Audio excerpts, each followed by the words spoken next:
Well, yeah, that's kind of a nightmare. I wanted to make this video for a couple of reasons. First of all, because I love gear and I love equipment, and I want to sort of show off the stuff that I use because it's, important to me. But also because this is kind of a really transitional moment for me in my production life and in my music life, because I'm transitioning from being just a normal music college student at a university to being in that university's production and engineering program. That's going to require a process shift here in my own space. So I want to quickly talk about the goals for this space and what I'm going to do to achieve them and why I kind of have those goals. Let's start with why. Why am I really intentionally looking at my setup right now? So the goal for me is to have a fully functioning mix room in here. Something that I'm comfortable in, that I can work in without having to basically book studio time on campus. I would really like to not be relying on on-campus resources to do my work, whether that's for school or my own personal projects or client work. I'm at the point where I'm starting to work on things for more than just my own enjoyment or my own skill building, so the quality matters a lot more, and being able to achieve that certain quality in less time. The other thing that I really would like to be able to do in this space is some sort of basic production work. So that's largely, for me, guitars and bass. So that's tracking, writing, things like that. Plus vocals, which I've had to do in here a few times, and other solo instruments. A sort of sub-goal for that is to have the space look aesthetically pleasing as well as sound and operate the way I want, because, as is clear from this, I film stuff and put it on the internet, and it does better if the shot looks nice. So I'm gonna look at my space and figure out where things are not working and fix them. But the things that are definitely gonna change right now, I need a new power solution. Right now, all of my equipment on my desk is powered off of a power strip that is sitting behind the rack space on my desk. And while that technically works, it's also a huge mess. It's a pain in the butt to plug things in. It's not really working. So I have a solution for that, and we're gonna look at that in just a minute. The other things that are gonna change, like I mentioned, the aesthetics of the room are gonna change. I think I'm gonna try and repaint it because the wall color just isn't working for me. And then the last thing that really needs to change is my organizational system, or I should say I need to create an organizational system for my stuff. There are a couple ways that's going to happen. First of all, this shelf that's doing a whole lot of nothing for me is going to leave, and then you can't see it in frame, but I have another shelf over there that actually holds useful things for me, but I want to be more intentional about how I use that space, and so that's probably also going to move and be reorganized. So while you're going to have to wait for that, you're not going to have to wait to see the first piece of gear that I bought to go into this setup, because we are going to unbox it together. I'm very excited for this. I've wanted one of these for a while because, like I mentioned, my power strip situation is kind of chaotic. It's really not good. So, big box. Now, from my best understanding, yes, this is from Sweetwater, so this is what I think it is. Shout out Sweetwater. Not that they need more publicity or anything, especially for me, but they've been solid basically whenever I've needed anything. Oh, nice. And then the actual thing. This is a Furman power conditioner. It will screw into my desk, which is actually the main reason that I got it. It will get the power strip off of my desk surface. It has enough outlets to power everything, and it is a surge protector, so hopefully there will be some amount of protection for my equipment in the worst case scenario. Now, what I don't know off the top of my head is if this comes with the rack screws.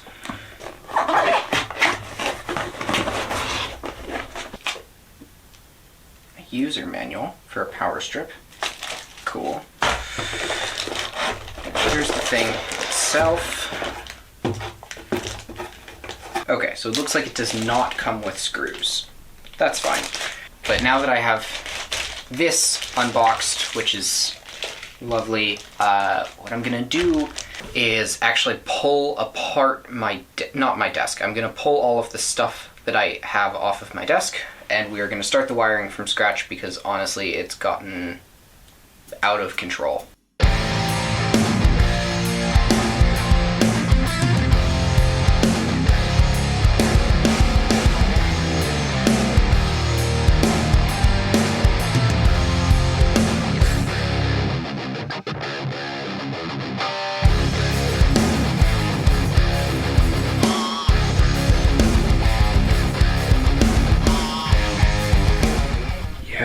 Well, it's dusty back here, but the main thing... Oh, jeez. The camera doesn't do it justice as to just how bad this is.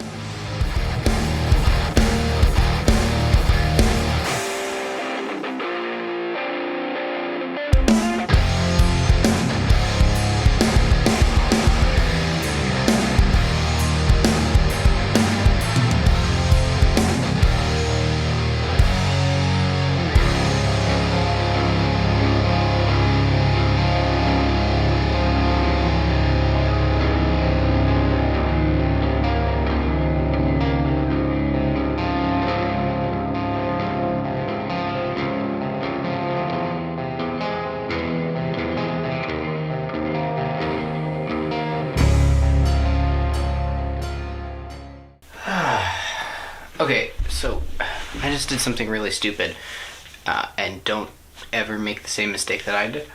I just mounted this power strip too high in the rack, and now this wall wart does not fit up against the top. So I'm gonna bring it down a space, and we'll see if that solves the problem.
Yeah, just finished wiring the desk. Everything seems to be working. It's passing audio. It's in the correct channels. Yeah, you can't really tell, but that is a million times better than it was before this. Like, I can actually tell where cables are going. Yeah, so at this point it's basically just a matter of putting the rest of the room back together, which should be a fair bit easier because there's not any, like, wiring to do. I've done all of the, like, electronic stuff. Now it's just a matter of finding space for everything, and for the stuff that I can't find space for, I guess I have to, like, find somewhere else to put it or get rid of it. Oh, that's wild. All that space was there this whole time. Who knew?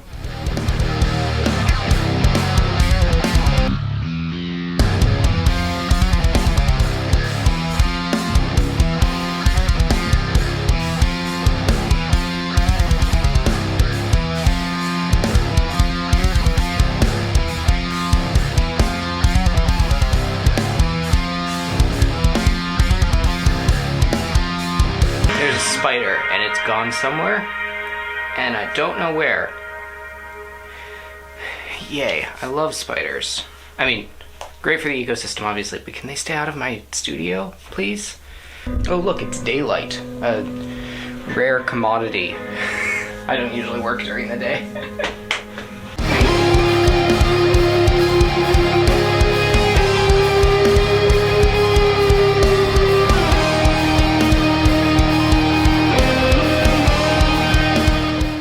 So it's my first day of classes, which means, unfortunately, this is where I have to cut this video off.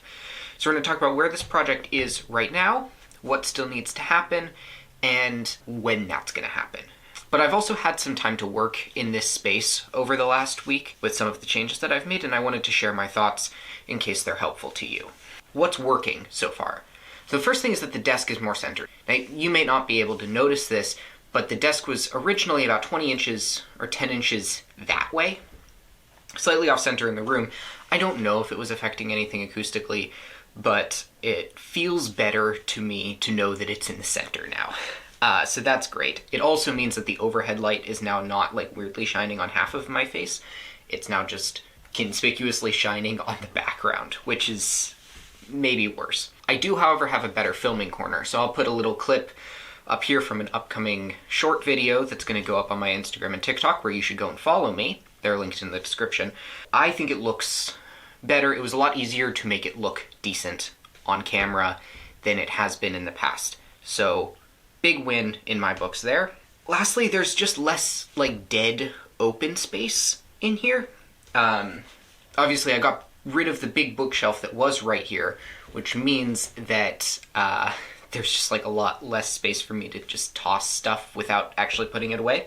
It's done wonders for my space organization if there's less clutter in here. Remains to be seen if that will last while I'm in classes. What still needs to happen? By removing the bookshelf that was there, I've exposed a whole lot of open wall.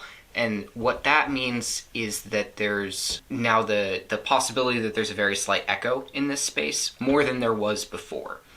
And while it's largely imperceptible, I do notice it a little bit when I'm mixing.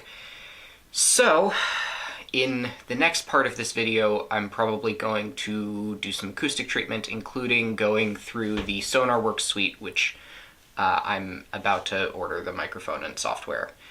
So that'll be fun content, maybe? Maybe it would be useful for some of you to see it. And then obviously the room is still the same color that it's always been, and I would like for that to not be the case, so at some point I'm also going to repaint it. Overall, I'm really happy with how this space is turning out so far, but it does still need some work. Thank you so much for watching this video. If you liked it, please leave a like, maybe leave a subscribe so you can come back for part 2, and leave your thoughts in the comments. I'd love to know what you think of the changes that I'm making to the space, and maybe what you would do differently if it was yours. Thanks for watching. I'll see you in the next one.